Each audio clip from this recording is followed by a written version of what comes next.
Welcome welcome to my channel. ये मैंने death का क्वेश्चन लिया हुआ है। Determination of amount payable to a executor of a deceased partner. जिस पार्टनर की डेथ हुई है उसके जो भी लीगल एग्जीक्यूटर हो, मतलब जो लीगली हकदार हैं वहाँ पाने के, उनको कितना पैसा और कैसे कैलकुलेट करेंगे जो डाइंग पार्टनर है उसका शेयर। देखो वाई एक्स वाई पार्टनर्स दो ही हैं और उनका शेयर है, जैसे कि इस तरह से शेयर करते हैं एक्स वाई, और रिजर्व में भी जाता है 1/2। तो ये मतलब एक्स वाई का शेयर है 1/2, वाई का शेयर 1/3 और 1/6 रिजर्व में जाता है। उनके इस तरह से अरेंजमेंट किया है कि एक्स का शेयर 1/2, वाई का शेयर 1/3 और 1/6 of the profit goes to reserve. लेकिन अब उसकी डेथ हो गई है, अब रिजर्व भी किसका होता है? पार्टनर्स का होता है, उन्हीं को मिलता है। तो अब देखा जाए तो पहले तो मैं नॉर्मल कन्वर्ट कर लेता हूँ इसको।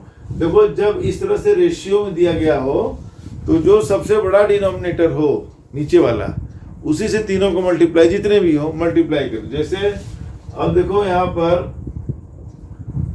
1/2 को 1/2 इंटू 6, 1/3 इंटू 6 और 1/6 इंटू 6, क्या आ जाएगा? 3, 2, 1। ये प्रॉफिट शेयरिंग रेशियो हो गया 3:1। अब ये तो देखो रिजर्व है, अब पार्टनर की डेथ हो गई तब रिजर्व क्यों डालेगा? तो इसलिए अब वो इसमें डिवाइड होगा। इस बात का ध्यान दीजिएगा, गलती करते हैं लोग। अब 3:2 में, चूंकि partner is no more, he has gone, तो अब जो है 3:2 में ही जो होगा वो होगा, राइट। अब मैं पढ़ देता हूं, कुछ है नहीं इसमें। दैट ये कंडीशंस दी हुई है कि जब किसी पार्टनर की डेथ होगी तो capital to his credit till the date of his death, his proportion of profit till the date of death based on the average profit of the last 3 completed years. अब देखो उसकी death हो रही है अगस्त में, तो अगस्त में तो अकाउंट क्लोज होता नहीं, अकाउंट क्लोज होता है 31 मार्च को। तो कह रहा है कि लास्ट 3 ईयर के प्रॉफिट के एवरेज के बेसिस पर उसको शेयर इन प्रॉफिट मिलेगा। देखिए अब प्रॉफिट जो 3 साल का दिया हुआ है,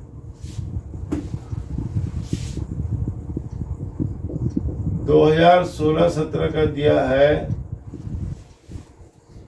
42 और 39 और 45, 4200, 3900,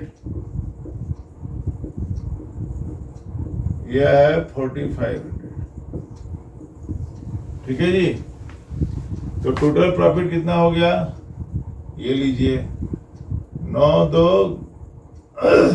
5 14 2 16,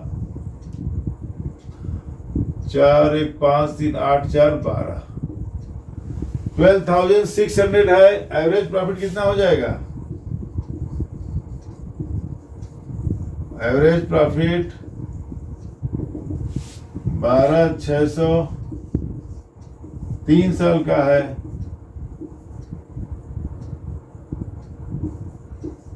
4,200 एवरेज प्रॉफिट हो गया।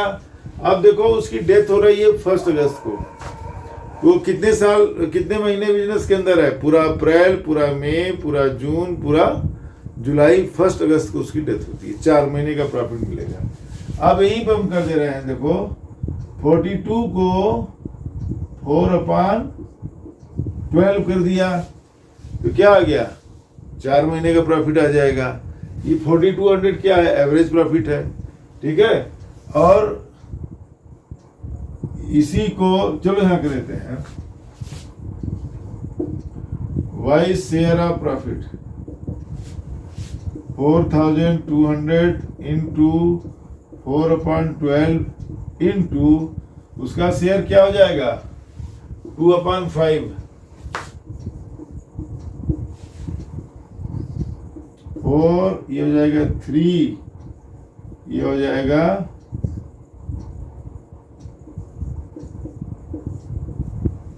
5 अब 5 से डिवाइड कर दो, 5 2 जा 10, 5 8 जा 40, 280, 560।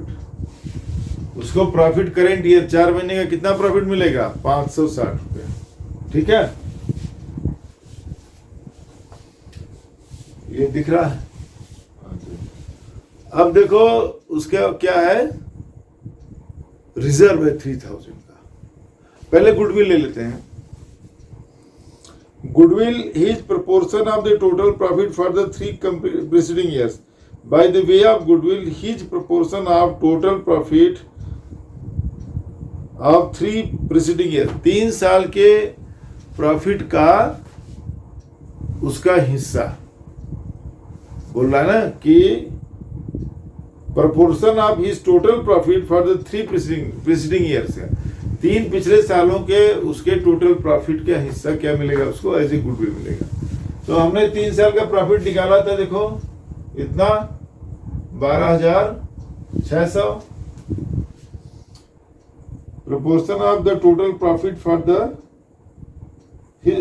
हाँ तो 12,600 का देखो 2/5 ये हो गया गुडविल।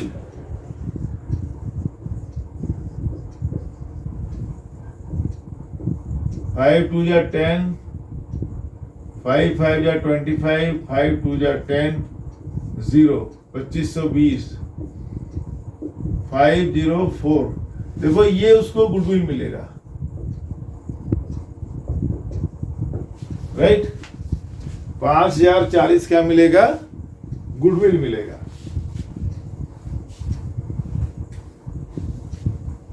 आओ इधर करते हैं। अब देखो रिजर्व है,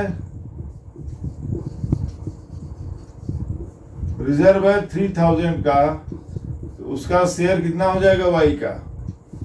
2/5, 5 6 या 30,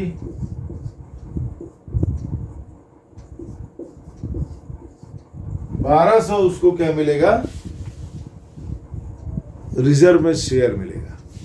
ठीक है, रिजर्व तो उसी का है ना। अब उसको उसका बना देते हैं कैपिटल अकाउंट। देखिए जगह मैं यही जरा से हटा देता हूं।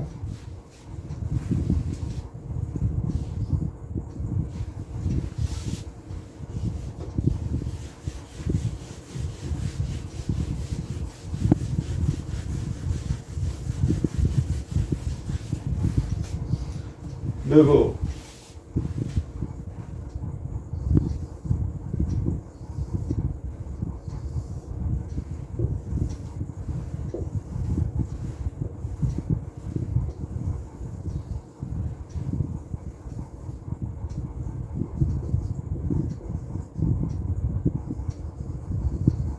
this is partners capital account, credit debit, particular amount, ये तो एक एक्स्ट्रा बन गया। चलो ठीक, रुक जाओ, तो इसको वो करते हैं।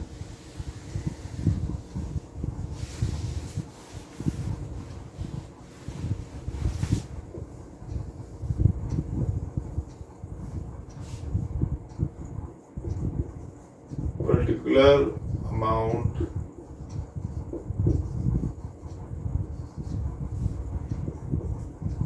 देखो बैलेंस कितना है, ब्रेक डाउन। इसका वाई का कैपिटल है 6000। ठीक है, गुडविल क्या करता है, जो पार्टनर रिमेनिंग है वो देता है गुडविल। यहाँ पे एंट्री आ जाएगी एक्स कैपिटल अकाउंट। तो गुडविल उसको मिला है कितना 5040। Profit and loss suspend account, suspense account, profit है 560।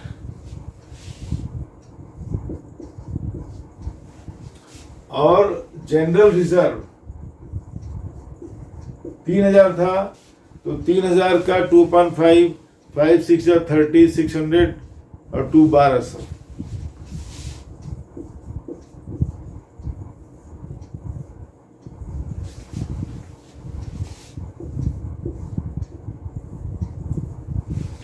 ऐड कर लीजिए 6 5 11,000, 11 1 12,000 तो यही हो गया। और 560 और 40 600, 14 800, तो 12,800, 12,800, 12,800 टू वाइज एग्जीक्यूटर अकाउंट। देखो 12,800 टोटल मिलेंगे उसको। मैं एंट्री पास कर देता हूं जो लास्ट में।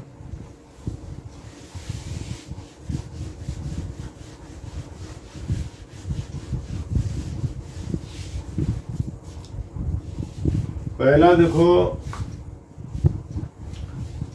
गुडविल था 5040। देखो इसकी एंट्री हो जाएगी गुडविल की x capital account debit 502 wise capital account 5040, right. अब जब फाइनल पेमेंट होगा उसको तो क्या लिखा जाएगा, देखो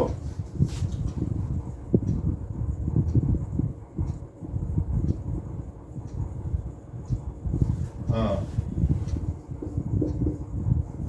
wise capital account 12,002 wise executors account 12,800। ठीक है, कैपिटल अकाउंट ये बन गया आपका। और 12,800 अगर एग्जीक्यूटर को कैश पेमेंट करना होगा तो लिखेंगे Y's executor account to bank account, नहीं तो लोन में कन्वर्ट हो जाएगा। कुछ लिखा तो है नहीं, हालांकि क्वेश्चन में खाली अमाउंट कैलकुलेट करने के लिए बोल रहा है। इसमें लिखा है प्रिपेयर नेसेसरी अकाउंट्स। ठीक है, अकाउंट तो बना दिया मैंने। और तो prepare necessary account, necessary account में यही बनेगा इसका। कैपिटल अकाउंट बना दिया मैंने। ठीक है, क्वेश्चन साइलेंट है इसलिए लिख दे रहे हैं Y's executors account debit 12,800 to executors loan account.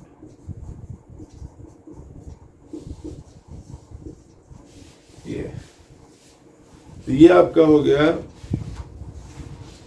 Question death के मामले पर कि अगर डेथ होता है तो उसके जो डाइंग पार्टनर है, डिसीज पार्टनर है, उसका कैसे कैलकुलेट करेंगे। इसलिए ये देखिए आप, उसका सिंगल हमने बना दिया है disease partners capital account, balance brought down, जो उसका पहले से कैपिटल है, उसका गुडविल, उसका जो 4 महीने में का प्रॉफिट है वो ये है, जनरल रिजर्व में उसका जो हिस्सा है। देखिए चारों, उसका अपना कैपिटल, उसका गुडविल, उसका करेंट ईयर का प्रॉफिट और उसका जनरल रिजर्व में जो शेयर है, ये सारा कुछ मिला के उसको 12,800 मिलते हैं। इस तरह से बनेगा। मिलते हैं दोस्तों नेक्स्ट वीडियो में। मेरे चैनल को सब्सक्राइब करेंगे तो मुझे आपका सपोर्ट मिलेगा। धन्यवाद, थैंक यू वेरी मच।